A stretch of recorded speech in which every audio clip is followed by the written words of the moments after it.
tell me about how Yeah. you got introduced to Bitcoin. Sure. So I started out, I'll give 3 seconds of context. I started out as a US government bond trader out of undergrad. Then I went to Columbia Business School, and then I got into venture capital and private equity. And I was doing primarily internet VC, where we were investing in companies that were using the internet as a real tool for their business, not slapping a .com at the end of the name. And it was in that context that I kind of realized what the internet was good for. And at the time, it was really good for transmitting information around the world.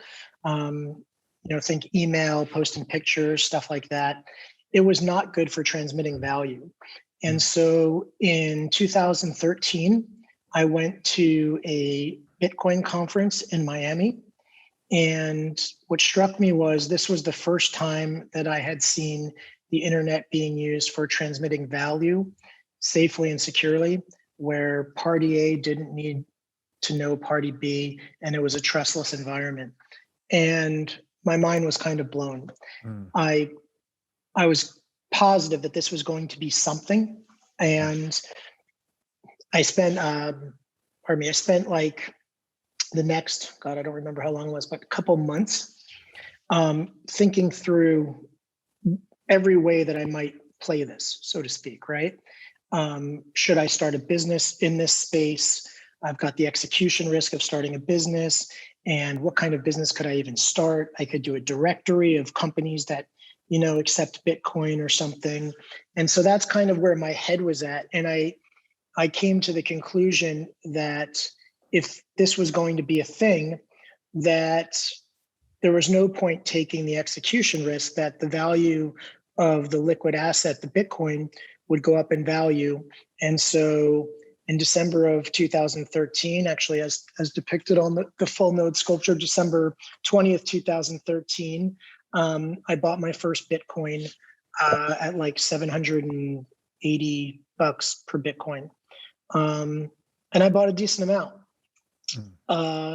But it was a different world back then. Mm-hmm. And this was a really high risk, not even a venture capital investment. It was kind of more like a passion buy kind of thing, like because I wanted this to be something, like it was almost out of like support and hope.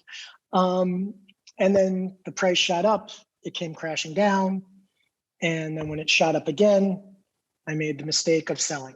And since that time, I have been trying to accumulate as many Bitcoin as I sold.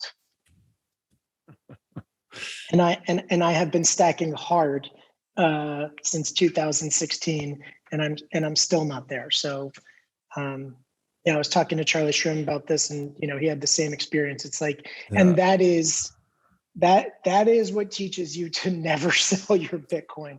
When you sell it and you realize you're never going to get it back. 100%. I've heard a version of the story from several people actually that have been around Bitcoin for a while. I myself am in a similar boat. Bought in 14, sold in 14 on that run up. I think it was 14, maybe it was 15. No, 14 was the peak. So it was like late 13, or maybe it was sold in 13. Anyways, I still am not back to that number. And so now it's like, it's kind of this target in your mind. You're just trying to like reacquire where you would have been had you just held. Isn't that interesting? I mean, mine is such a ridiculous, arbitrary number. It just happens to be the number of Bitcoin. And that is this mental target that I have. And there's very little chance that I get to that target. Very little chance. So don't get me wrong.